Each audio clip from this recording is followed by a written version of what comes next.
This is the Tri Swim Coach Podcast, where the most difficult leg of the triathlon becomes your friend, leaving your struggles and your competition behind you. TrySwimCoach.com, helping you to laugh at the water. Welcome to the Tri Swim Coach Podcast. This is Kevin, and this is episode number 115. And I'm really excited today. This is a special episode. We've never done anything like this before. I have some of the brightest minds in swim training on today to discuss a couple of topics. So we're going to talk about accelerating hand and speed and increasing distance per stroke without changing stroke rate. We'll have to come up with a better title than that. That's a mouthful. But anyway, so I have three people on today: Tim Crowley, Eric Neilsen, and Rob Sleamaker. So why don't we just go around and do introductions, and then we can get into our topic of the day. So Tim, do you want to go first and introduce yourself? Sure. Sure. Yeah, I'm Tim Crowley. I'm based out of Claremont, Florida, previously from Boston, Mass. I run a triathlon coaching company where I train elite and age group athletes, as well as do coach consulting. And I'm also a head strength and conditioning coach at Montverde Academy here in Central Florida, and where I work with about 500 athletes on a weekly basis, preparing them for the collegiate level or for the pro level. Nice. And so you're escaping the Boston winter down there? Absolutely. Love it. Yeah. Unfortunately, I'm sitting here in the New York winter for a few more days before I go back to Southern California. So, but this is Eric Neilsen. I'm a multi-sport coach and consultant based here in Loveland, Colorado, which is maybe about 45 minutes north of Denver. I have, like I say, a multi-sport coaching and consulting business working with age group athletes from beginner to folks that want to try to get to Kona and beyond. When I'm not working with the athletes there, I'm a head coach for Fast Masters. We're a little over 100 people with the Masters group right now and growing. That's up in Fort Collins, which is a little bit north of Loveland. And between those two things, it keeps me pretty darn busy. Just grateful to have a job I love to do for the last 25 years. Awesome. Cool. Rob, do you want to go next? Yeah, hi, I'm Rob Sleamaker, and I'm the founder and CEO of Vasa Incorporated. For 29 years, we've been making sport-specific training gear, training equipment, most notably the VasaTrainer and the Vasa Swim Erg. People can find out more about that on our website. It's VasaTrainer.com. That's VASA Trainer.com. My education was in exercise physiology from the University of Arizona, and I co-authored a book called Serious Training for Endurance Athletes, co-authored with former pro triathlete Ray Browning. And so in addition to running this business, I really have a passion for finding solutions to the challenges that athletes have in training and racing. In fact, that's what led me to found Vasa in the first place, because I saw a need for improving the way people trained, and out of that came some innovations that turned into products. So I'm delighted to be here with you. These guys, Eric and Tim, have been contributing, greatly to my company, to the content, the useful training content over the years with both video and written. So if you want to find out more of their work on our website, you can look there too. Cool. Awesome. Now, I just want to say thanks to all three of you for coming on today. I'm really honored to have you on the show. I really respect all of you and what you've contributed to the swimming world. And I think this is, going to be one of our best shows ever, especially with the topics we're looking at. So let's start in with, since this is a podcast that's mainly about triathlon swimming, although we do go off into various other topics with health and fitness and some other things, but we focus on triathlon mostly. So let's start with the first question. Now, what makes triathlon swimming and training different than pool swimming? Why don't we start with Eric, and then you guys can pipe in whenever you want to talk. Yeah, sounds good. Well, obviously the big difference, triathlon swimming generally is open water, lakes and or oceans for the most part. Occasionally you might have events in a river. Hopefully they've turned down the flow. Whereas pool swimming, just really basic. It's either in a short course pool, 25 yards, or if you're fortunate and you happen to go long course, that's 50 meters. I'd say, triathlon swimming, and the big difference is obviously is the walls, whether you're short course or even long course. an athlete that has not swam in the open water and has only spent time in the pool, it can be a challenge. Oftentimes, an athlete will quickly become fatigued because they're not getting those little incremental breaks they might see, whether they're swimming short course or long course, especially with the adult learned swimmer, which is a topic we'll talk more about later. But oftentimes not having that pool background, then you toss them into a lake or the ocean, it can be a bit unsettling. So oftentimes coaches like myself, and I'm sure Tim, we're faced with trying to help athletes overcome some fears they might have of open water, not being able to see their hand more than a couple feet in front of them. I've even had instances where people have spent time swimming in lakes, but then they get to an ocean, say like when I lived in Hawaii, and then all of a sudden they can see. And oftentimes that kind of freaks them out too, because they can see things underneath them where before they couldn't. So that's your environment, I think, is probably the biggest difference of the two. I'm happy to let Tim chime in at this point, or Rob, more on this one. No, I think that's a really good. I mean, I think coming from myself, not coming from a swim background, you come in with a fresh set of eyes as I came into swimming through triathlon. And I've been thinking about this for a long time. And one of the ways I kind of look at it is, swimming. It's kind of like an SAT analogy question. Swimming is to triathlon, I think, as like speed skating is to hockey. They're both skating, but they're entirely different. Where, speed skating, you're in a lane. It's all about technique. It's about smooth effort, which is like swimming in a pool where you're in a dedicated lane. Whereas triathlon is more like, say, hockey. It's a chaotic environment. And again, you don't train a speed skater the same way as you train a hockey player. I mean, I think that's the way I kind of look at swimming for triathlons, because when you look at swimming per se, they're spending about 20 hours a week swimming, where your typical triathlete, especially your adult triathlete doesn't have the, 20 hours a week or 10 years to develop optimally as a swimmer. So I think we need to, kind of approach swimming with triathlon a little bit differently. And I think historically we've looked at triathlon as swimming, biking, running separately. And I think we need to also look at it as a sport as a whole and train for it that way. And so, where swim coaches, I think we have in the sport historically, as triathlon coaches, kind of deferred a lot of our swim knowledge and technical stuff to the swim coaches, the master coaches. And, I think there's benefit there, but I think we also need to look at it almost entirely different, because it is entirely different. The only similarities are we're swimming in water. Yeah. Those are some great points, Tim. And Eric, you mentioned about, coaching, guiding the athletes you work with to overcome fear. And, one of the things that I've learned over the years that helps people overcome their fears is when they're prepared. So, if you think back, or if athletes think back on their training and their physical preparation, but, also the emotional or mental preparation is critical. And one of the things that I think has happened for me, and I've seen it with athletes I've coached in the past, when they get into the combat swimming of a triathlon with lots of people around them, there are a few things that they can do in practice to prepare for those conditions. And I think there's also a few things that they need to also be mindful of when they find themselves in a situation where someone's swimming over on top of them, or they get an elbow to the face and it knocks their goggles off, or they swallow a little bit of water.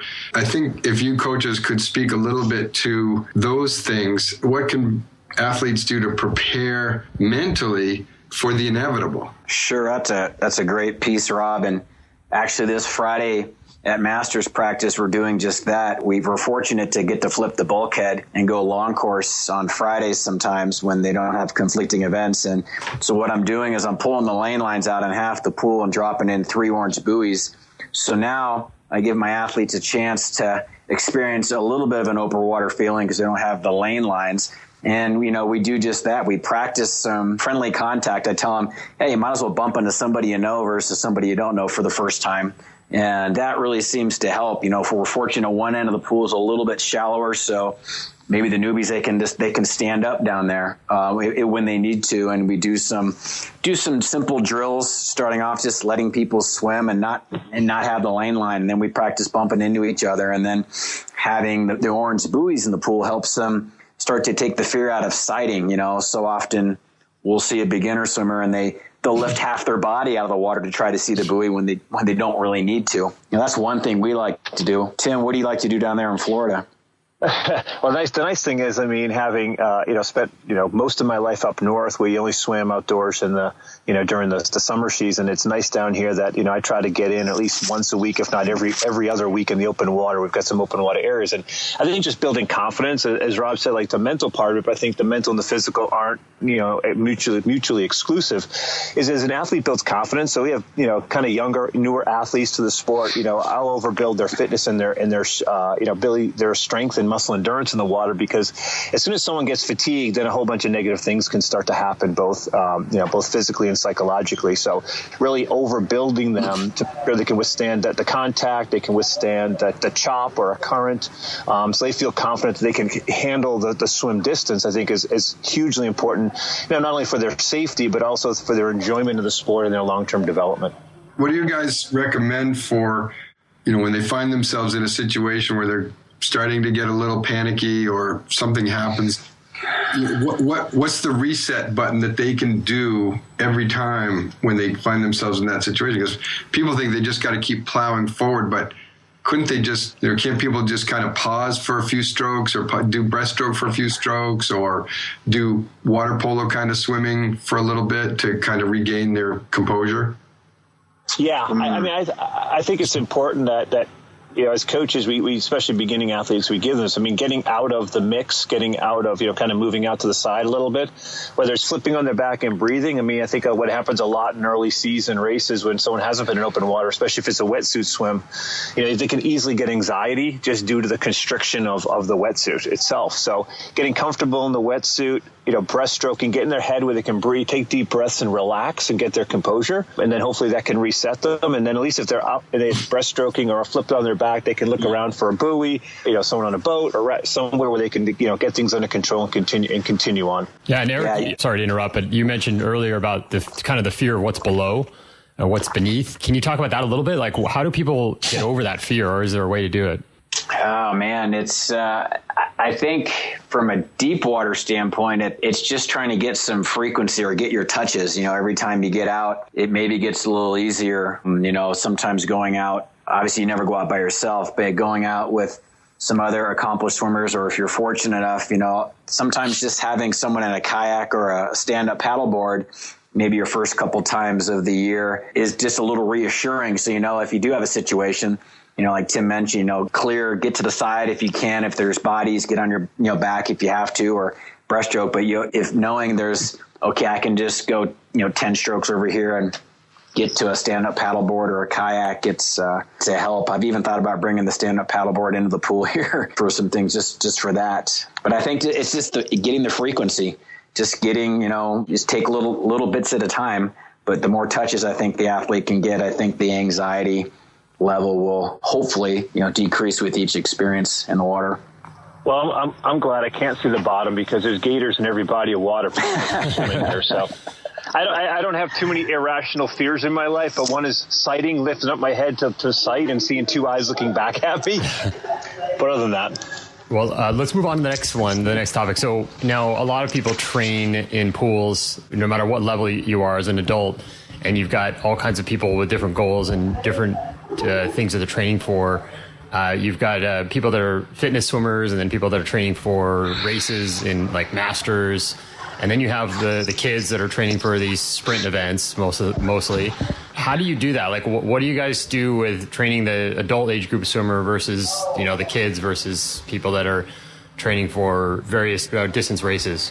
Yeah, I think you first need to look at their kind of the training age in the sport. I think one of the things what I find with let's just say the adult age group swimmer, most of them come from a running or say cycling background, so they're aerobically fit, but they're not say specifically strong enough to handle the water for the distance that they need to cover. So a lot of it's like, well, it's an aerobic sport, but in swimming it's a muscular endurance sport. So we've spent a lot of time building up up so they can cover the distance, cover beyond that distance to build their confidence. If they're racing shorter, younger athletes, which I've coached many that want to get into ITU swimming, it's a whole different animal because now speed is much more of the issue, because not only do you need to cover the distance, you need to cover it and be in the pack if you're going to make the pack. Whereas our adult athletes doing half Ironman, the goal there is not worrying about coming out, fractions of a second faster, but more doing it efficiently so that they can handle the rest of the race on the bike and the run.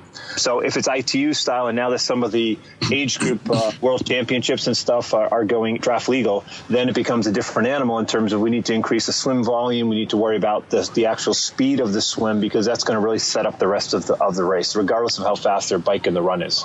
Yeah, no, great points there, Tim. And I think it's going to be exciting to see some of the shorter ITU age group stuff. I'm really looking forward to seeing that. With the adult swimmer, you hit on a really good thing. What's their swimming age? You could have somebody that's 50 years old that comes to your program, but they have the swimming IQ of a 6-year-old because they're new to sport. And that is probably one of the challenges we as coaches face especially like when I coach masters, and you have such a mixed diversity in the lane. How do you get the most out of, or how do you get each swimmer in the lane to get what they need, but yet still have the lane function as a whole? And, one of the things I like to do with some of my athletes that in the pool, when they're targeting the half and the full distance events versus those that might be targeting either sprint tri or my pool swimmers, is, I'll set up sets where we might go, 200s and 100s, where, my more distance oriented muscular endurance people are doing sets of 200s, and then those needing the shorter stuff, they're going 100s on the same interval. So they're just getting more rest, but the lane still flows. They just don't do as much distance. And that's a real simple way that a coach can set up a lane so everybody's kind of, generally getting what they need within a workout, but yet we're all working together. That is a challenge, and then as adults versus, the age group, some of the other challenges we have, different bodies.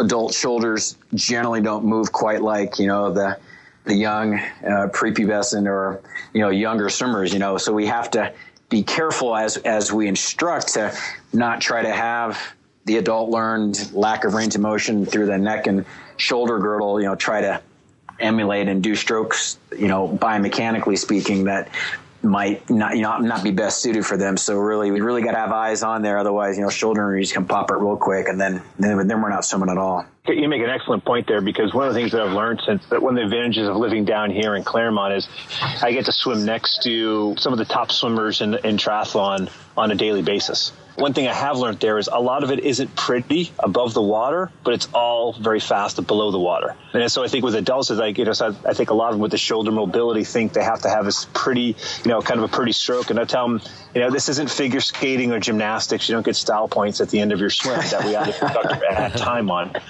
So swimming, depending on their shoulder mobility and stuff, because you can swim with some people don't have the mobility, so they can swim with a nice high elbow. It's only going to keep them out of the pool. And along that line, in terms of developing the strength and the specific strength in the pool, is I've experimented with some stuff the last couple of years where I do very little swimming without a pull buoy or paddles.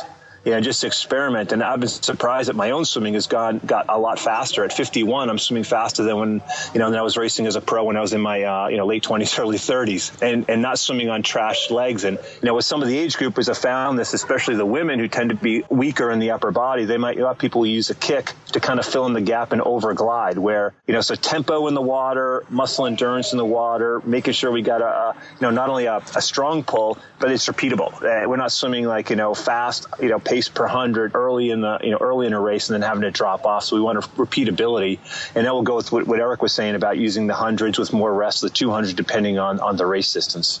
Great stuff. Rob, did you want to say anything here? Or? Well, I think these guys covered pretty much everything.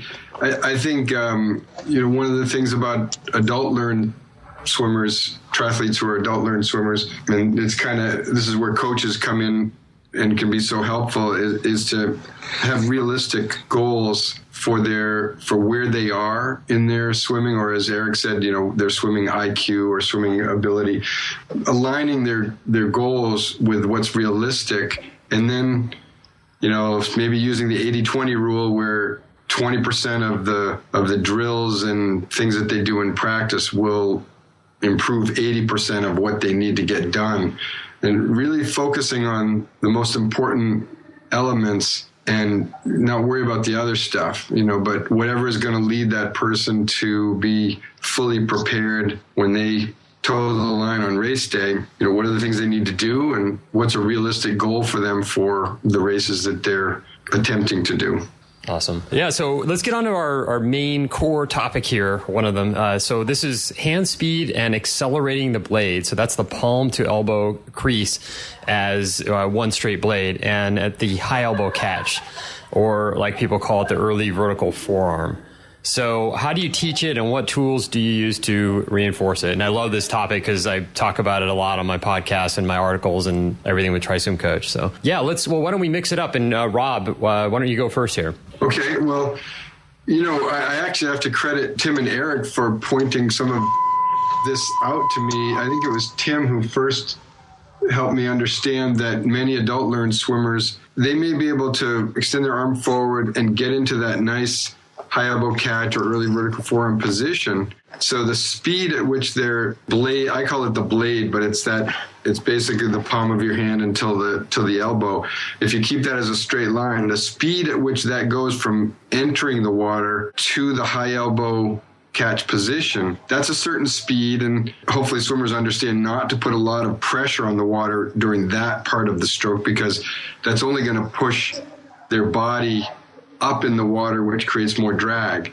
But once they get to that catch position, if they maintain the same amount of pressure on the water or speed all the way till their hand gets back to the hip, then they're not really digging in or putting a lot of oomph in that part of the stroke, which if you get that high elbow catch position and then you apply really good force and pressure, it allows the athlete to access the lats, the big muscles in the back, which are going to give them more propulsion. But I think it was Tim that pointed out to me that he sees a lot of swimmers, he especially sees them on the when he's got them on the VasaSwimmer teaching things, he'll see that their hand speed is the same throughout the entire range of motion of the stroke, and the power numbers reflect that. So you can look at the power meter on the swimmer and see that their numbers are quite low. But as soon as you teach them, like when you get that high elbow catch position, really dig in and apply power and use your lats,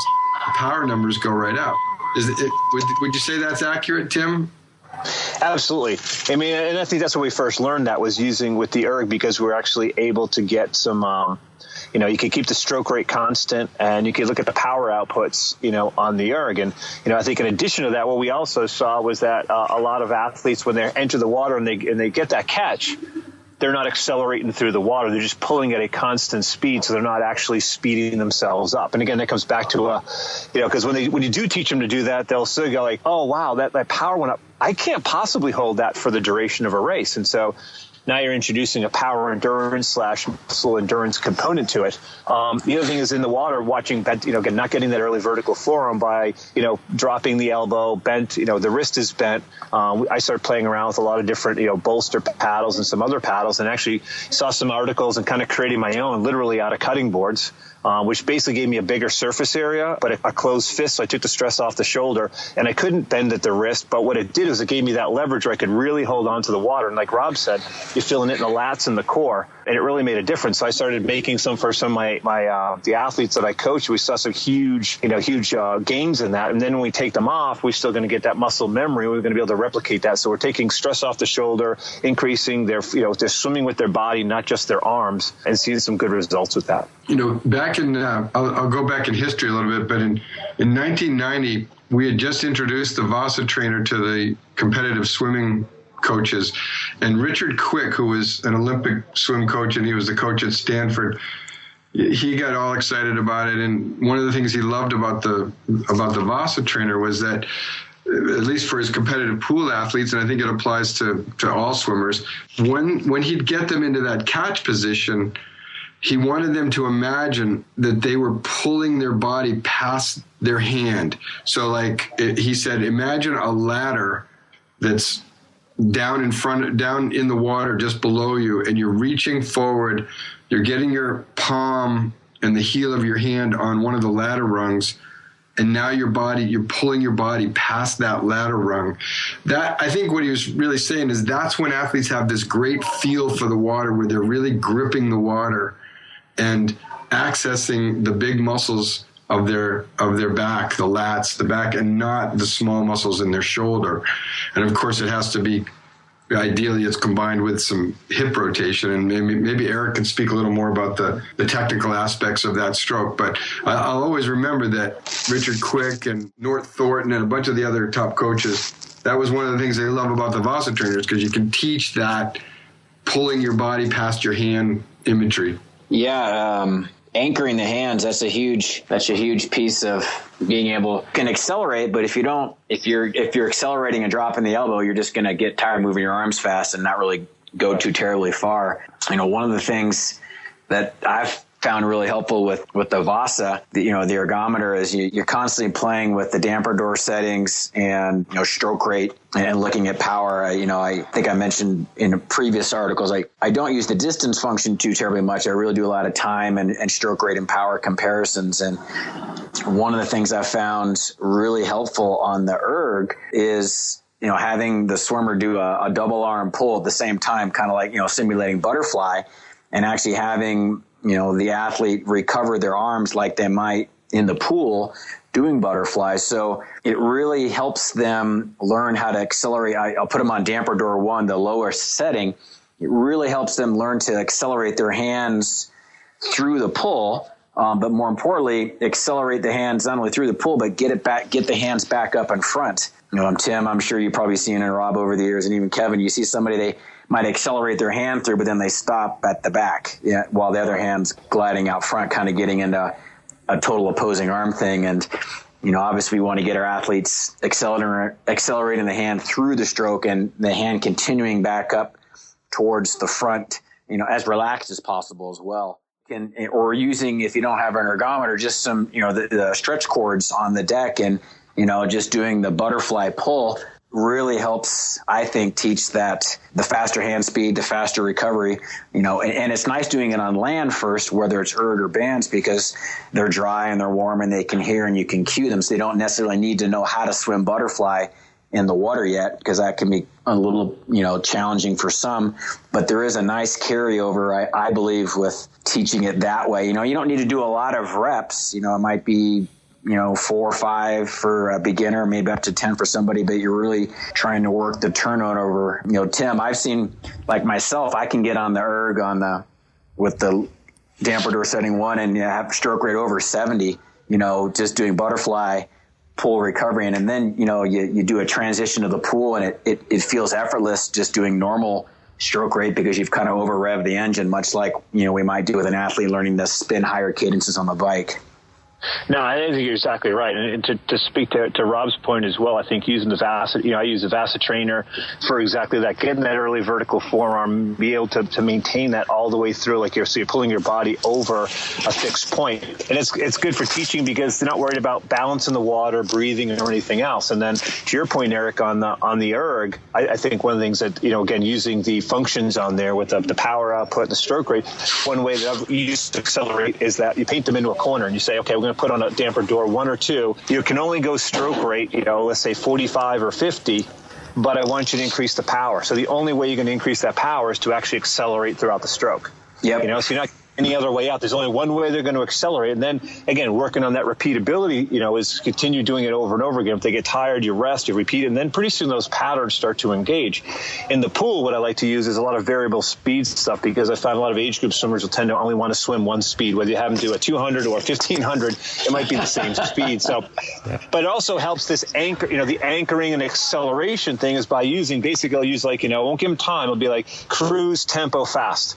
And I like using 150s because they seem to work well. So it's 50 cruise, 50 tempo, 50 fast.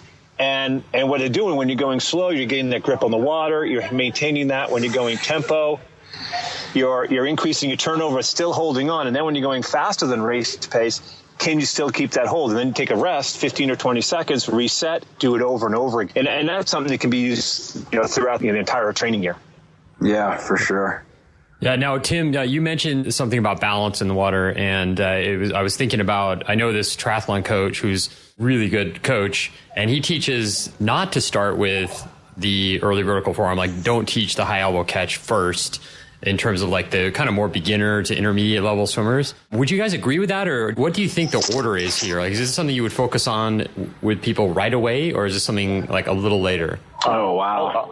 Yeah, go ahead, Tim. I would. Yeah, I don't know where to begin on that one, but let's just say I would start at the beginning because, one thing we know from physiology is, once you get pattern set, it's really difficult to change. So once you get that in place, it's going to be hard to change. And, I'll start people with really getting on even doing fist swimming or using, I'm really a good fan of the Stroke Max paddles, kind of an anti-paddle, because you need to get that elbow and get that feel. I think that's important from the beginning. Otherwise, I think you just kind of set yourself up because you tend to then get over gliding. And once that happens in open water, it's very difficult because they may be successful in the pool with that type of technique, but with the turned up water, chop, and currents, that's very difficult to increase the athlete's speed over time, in my opinion. Yeah, I would have to agree with that, Tim, and kind of just a little bit back to our first topic. I don't recall us talking about it, but stroke rate open water versus stroke rate in the pool, it's almost always higher open water. You're not going to generally have a long loopy distance per stroke, driving the leg, kind of hanging out in the front. You're almost, you look at some of the ITU guys, they're turning over like hamsters on a treadmill sometimes with their arms. They are really, getting some amazing stroke rate. Tim brings up a great point. Once we get patterns set, it's hard to break that. So I like the mantra you have with the 150s, easy form, and then just try to tune things up and add a little bit of intensity. It's a great way to focus without sacrificing the biomechanics. Always give the athlete that little reset. Kevin, I'm not sure, or we haven't been privy to know exactly what this other coach teaches first. Not to discount anything that respected coach may have been saying, because it's kind of out of context. But one thing that I'm remembering, and these guys, Eric and Tim, have brought this forth a little bit. But if you think of it very pragmatically, from you want to start with the end in mind.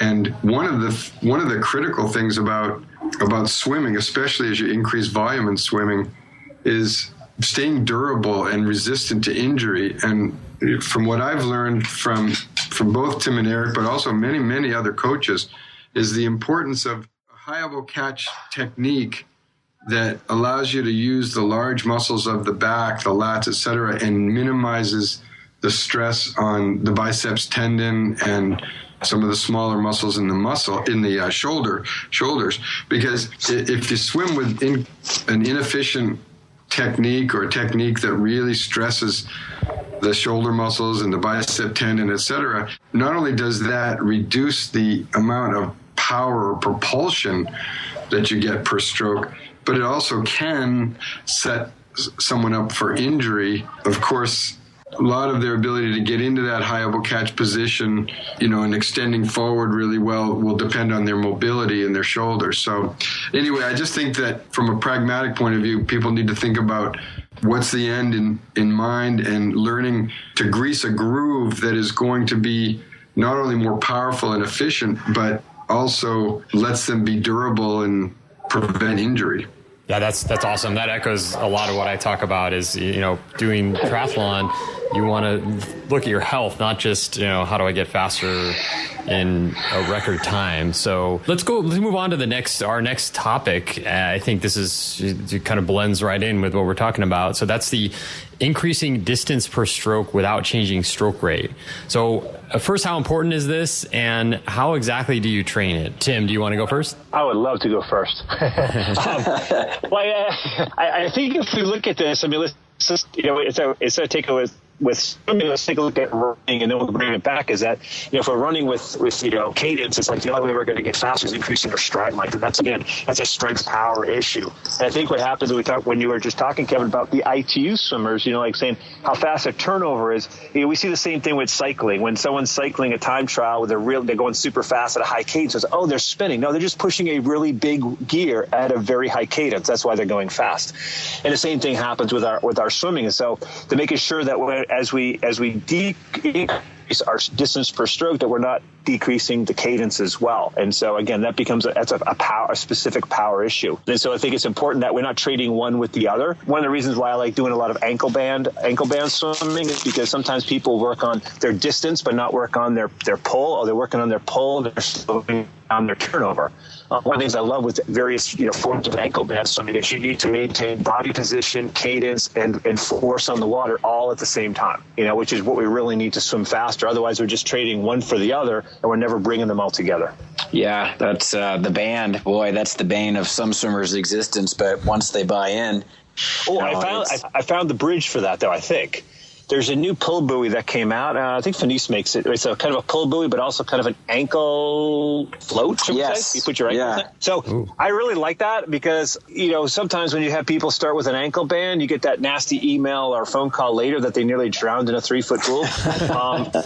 So it's kind of a bridge there. So basically, you put that float there, they're not allowed to kick. They're getting a little bit of flotation, but you can use that as kind of a bridge into, true ankle band swimming. Yeah. Stroke rate, that's the age-old question. I post numerous times. It's like I always try to tell my athletes, find the best combination of stroke rate and distance per stroke that, helps you achieve your desired distance as fast as possible. And it's a very personal thing, I think, because based on an athlete's, predisposed strengths or weaknesses, men generally can have a little less turnover because we generally have a little more strong upper body. Women are generally going to have a little higher turnover just because they don't have the strength, So then, look at, trying to train the athlete's strengths and weaknesses. One of the ways I like to train it, I got this set from the head age group coach here who got it from, I think, Terrapin's coach out in California. And they do these sets of 5 25s, and it's you kick a 25 just to get the legs going. Then you do a stroke drill for a 25, whatever your preferred freestyle stroke drill is to kind of get a little focus. And then the last 3 25s, you do a 25 where you count your strokes, and then you do a 25 where you build, but you try to hold the stroke count, and then you do a 25 fast and still try to hold the stroke count. So it really makes the athlete think, okay, well, what am I going to have to do to build and to go faster, but maybe not necessarily take any more strokes. So, you engage the core more. And like Tim mentioned earlier, it's like I've got a fixed amount of stroke rate, but I need to go faster. I have to accelerate more. So it really puts the onus on the athlete to experiment. Every time we get in the pool, we're our own little lab rats, but experiment with pieces that they can focus on to try to go faster and hold count. And then you repeat the sequence. You kick it, you drill it, you count it, then go build and fast. It's a really great sequence for just that. And it's a great sequence I've have athletes use just getting warm. It's a quick way to get warmed up for an event. No, I really like that. And I think you hit on a key point, which is kind of like mindful swimming. And sometimes athletes are like, oh, that set was boring. And you're like, what are we thinking about? But I think having different focal points or focal point on that swim session itself. But even if there isn't one, I think athletes need to continually think about, what's going on? What's my body position? What am I feeling? Can I see my hands? What is going on? And an athlete crosses the midline of their body and they're swimming in a lane. I'm like, well, what are you looking at? Because if your hand is crossing the black line on the bottom of the pool, you're crossing the midline. Yeah. Kevin, you asked about, how do you train for it? And I think that one thing that has not been mentioned yet is a couple of the tools that are available for people to look at or listen to stroke rates. So out of the water, I know for us with the VasaSwimmer, the power meter actually displays your stroke rate, as well as you can see the left arm and right arm power output numbers. And many people, I think Tim does this, uses a Fenice tempo trainer that you can use it on land on the VasaSwimmer, or it's made for using in the water. And that's how people would be paying attention to a tempo or a stroke rate that they preset on that tempo trainer. I think it's a really useful tool.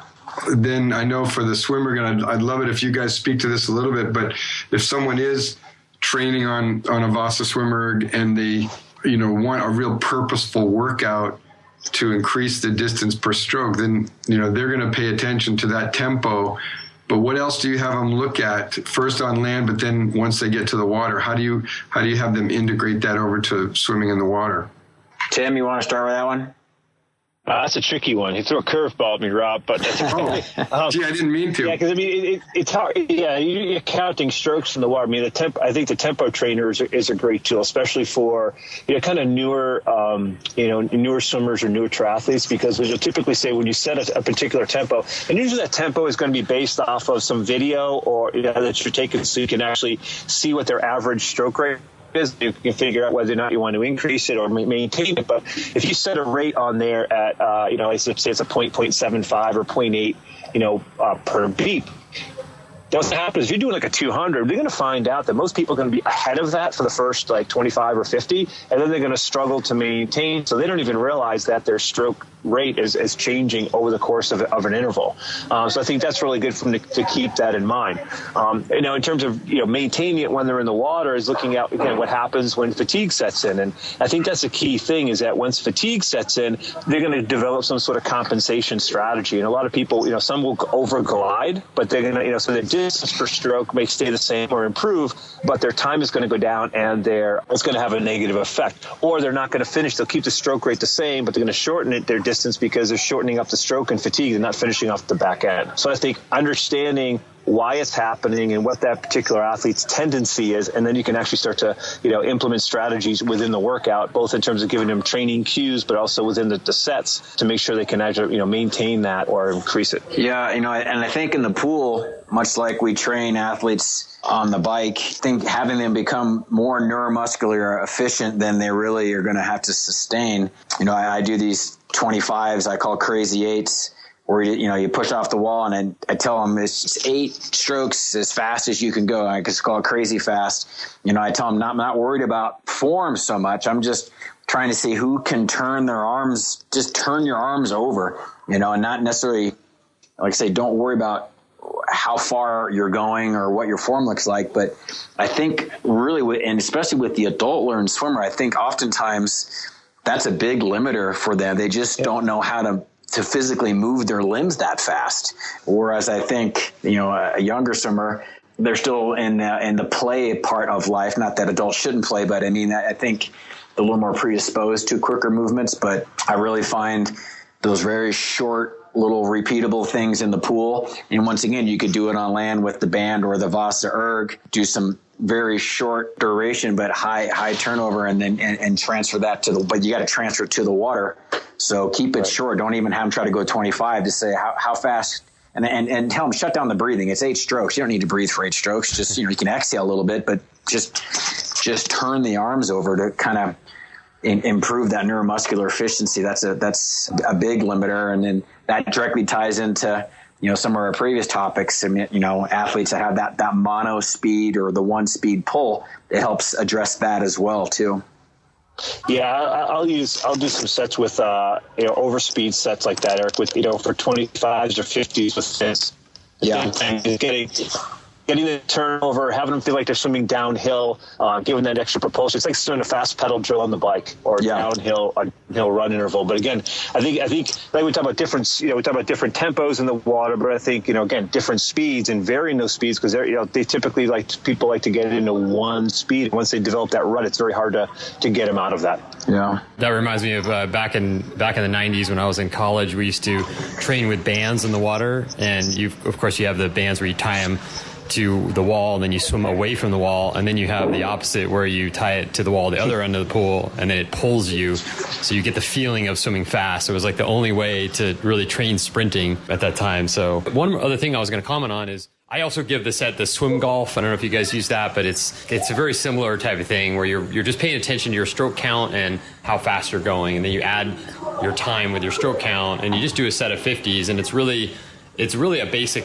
set, and it's kind of fun, and you also can learn kind of intuitively what to do to get better, to get, to lengthen out your stroke and get more out of your stroke. So and that's a good segue into talking about, because we mentioned some of the tools that we're using. So what do you feel is the most important 2 things that every swimmer should have in their swim bag, and why? For myself, I'd have to start with the center mount snorkel. It's such a great tool. First off, you take breathing out of the equation, so you immediately calm down a lot of athletes that are worried about their air, because let's face it, if they're worried about breathing, they can't work on their stroke. They're too worried about their next breath. So the snorkel is great for that. I think the snorkel has helped a lot of athletes find rhythm because they don't have to turn their head to breathe. Breathing is a very arrhythmic thing, I think, in the water. And, with the snorkel, you can run your own DVR, your eyeballs, and, you can store it on the hard drive upstairs in the head, and you can just watch your hands uninterrupted with what you're doing with very little additional, tilt forward, and making some simple observations. Tim brought up a point earlier about, crossing the center line and an athlete, not focusing, what are you doing? And that's probably one of my favorite drills, snorkel, and you just swim down the middle of the pool over the black line, and the line's your guide, and you just want to keep your hands out of the black. There's so many other great values with the center mount snorkel, but I think being able, for the athlete, getting some instant feedback and seeing what the heck they're doing with their hands and then tying that together with the rhythm. One other thing we didn't talk about, but I know with the snorkeling, I've often find athletes they don't have their timing down. It improves because they don't have to turn to breathe. So you talk about hand speed, but, hand speed needs to correlate, I believe, with the hip shift and the hip speed. If they're not in sync, you'll see the athlete kind of wiggle or serpentine down the pool. So I really think the snorkel helps connect the hand speed and the hip speed as well. Tim, what are some of your favorite toys besides? I'm glad you took the because I agree 100% with the snorkel, but that opens me up for some other stuff, which is great. Probably my go-to, what I probably think is the most valuable thing in my swim bag, is the Finesse agility paddle. I've got a whole bins of paddles in my garage that I've tried, but by far I like this the most, only because there's no anchoring in the hand.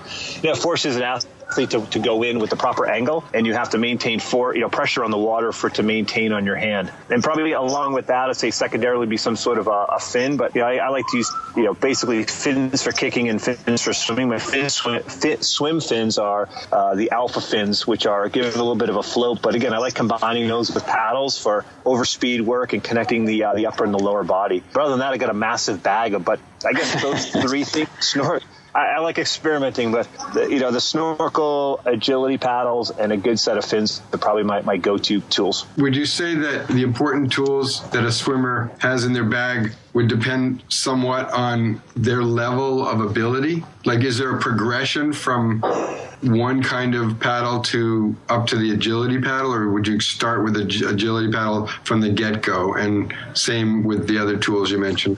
I would say the agility paddle is only slightly bigger than the hand, so I don't like using paddles that are overly large just for the load it puts on there, but you want to just create a little bit of force. But in addition to that, it needs to be something that's also going to be reinforcing, positive technical stuff. You can't just have one or the other. So it's doing something that's making you do something correctly, and it's creating some sort of an overload. There's kind of a couple different sizes, but I think one size, which is just slightly bigger than your hand, is sufficient. That's a great question, Rob, about what tool works best for, if the swimmer's got a limited budget, right? Sometimes they do. It's case study. I find snorkel, particularly those athletes that are constantly wind challenged with their air. Tim and I can probably recount hundreds of land-based creatures coming to the pool, and after 50, they're just cooked because they don't know what to do with their air. But yet they can go for hours on land. So, so for an athlete that might be dealing with air issues, or say body balance, or really asymmetrical or big crossing the center line thing, I might plop them on a snorkel. If that's the first thing. If they've got pretty clean biomechanically, the Finesse agility paddle is great because, let's face it, if you don't do things correctly with that paddle, it will come off your hand. So it really reinforces quickly how you need to position and the pitch of your hand and to keep the pressure with it there. And I would concur with Tim on the larger paddles. I'm against the larger paddles unless the athlete is, very biomechanically sound and has the strength and the shoulder stability to sustain it. Some male triathletes can go with a larger paddle, I think. And from time to time, it's good to contrast because it's a big magnifying glass, and the bigger paddle just means a bigger magnifying glass. You really need to be careful when you start to load that up. You want to keep the injury down. And the fins, Tim mentioned a couple types of fins. That alpha fin or that Aquasphere has now, that thing is like a pull buoy for your feet. So if you've got an athlete that from time to time we get, I just call them sinkers. There's just some people, they're just challenged with body mass and just finding that balance, and maybe poor to very weak ankle and don't have any plantar flexion, so they're dragging anchors behind them, and that lightweight fin really is a game changer on the back end from a body position standpoint, whereas an athlete that might have great ankle flexibility and good body balance would benefit maybe from a different type of fin, to contrast. That's where really the coach can help the athlete with those eyes on and make those little suggestions that might help them once again work on their limiters first before they, maintain their strengths. Do you find those tools help, especially the fins you just mentioned, but do they help them intellectually understand and then physically feel the drag forces that are in play when their legs are dragging down, or their, lack of ankle mobility or lack of balance, longitudinal balance in the water? It's going to create more drag forces. And do any of those tools really help the athlete understand what's at play? I would say yes. I mean, especially the lighter weight fin for the athletes is just not, that's always presenting a body line that's not very horizontal. And Tim, you've probably done this with athletes. I put a paddle on the right hand and a fin on the left hand. And I was just thinking that's that drill now. Yep, exactly. Yeah, go ahead. Expand more on that. Yeah. Yeah. I think doing opposite stuff. So the thing is also creating connections.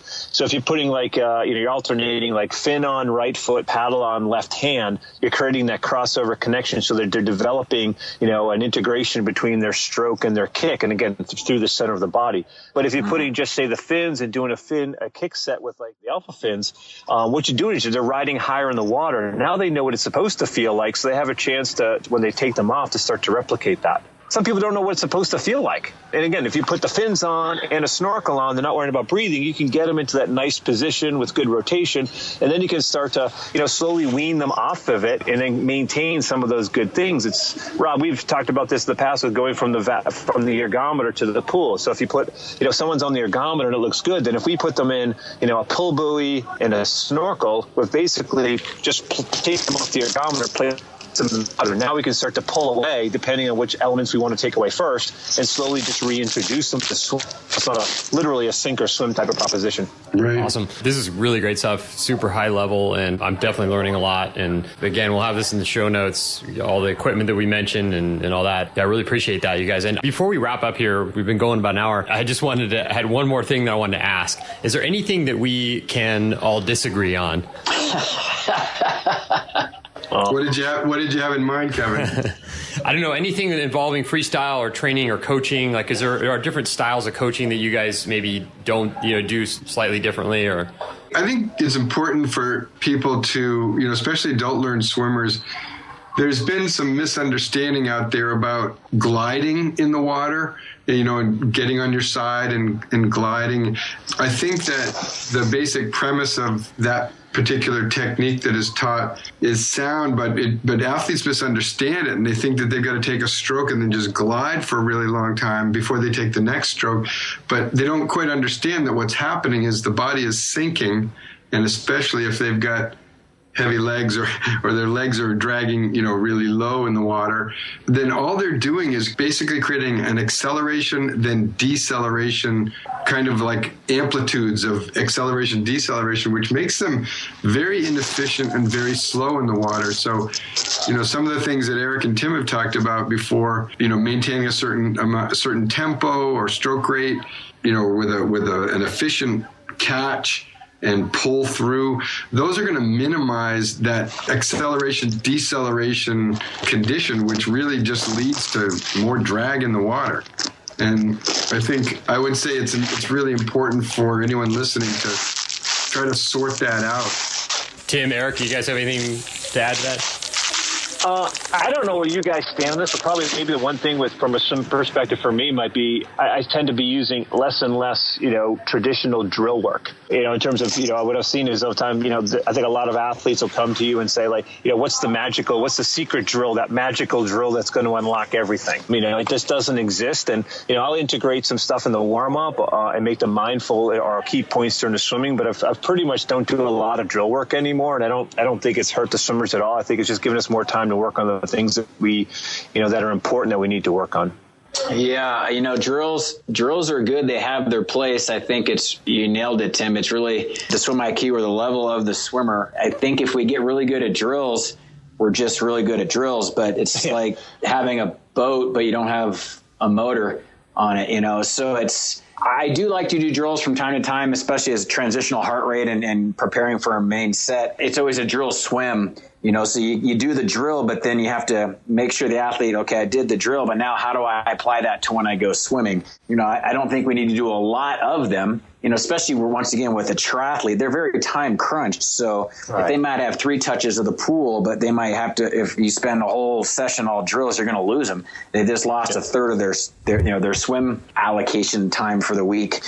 Drills are good, but I think in small doses, always with the swim focus, backup is really good. And back to Rob's distance, the distance per stroke thing, I would concur that it's probably gotten out of context because there's so much information out there now that people can, like podcasts and YouTube and different things. They don't know how to differentiate, okay, well, what do I really need to do? And that's probably one you see it, I got to cross the pool in 12 strokes. Yeah, but it took you 27 seconds. So maybe not the best thing. We're all our own little unique experiment in the water. And, I'd say in wrapping up, like people out there, don't be afraid to try something new in the water. You might find it work.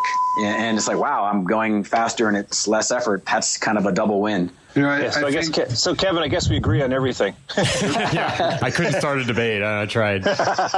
Well, guys, I want to just add one thing to what Eric just said, especially back in the day when I was coaching triathletes and doing training programs. One of the things that I feel is sometimes overlooked, and maybe not just in swimming, but in all 3 sports, but people want to be prepared. They want to show up for the race prepared, both physically and mentally.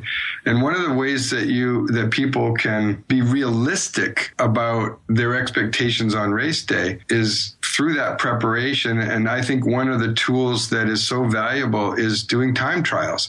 So whether it's swimming, biking, or running, if athletes build into their overall training program some fairly regular preset distance, so set the distance and do that time trial, for time, and try to eliminate any other variables that you wouldn't have on race day, but, try to simulate race day variables.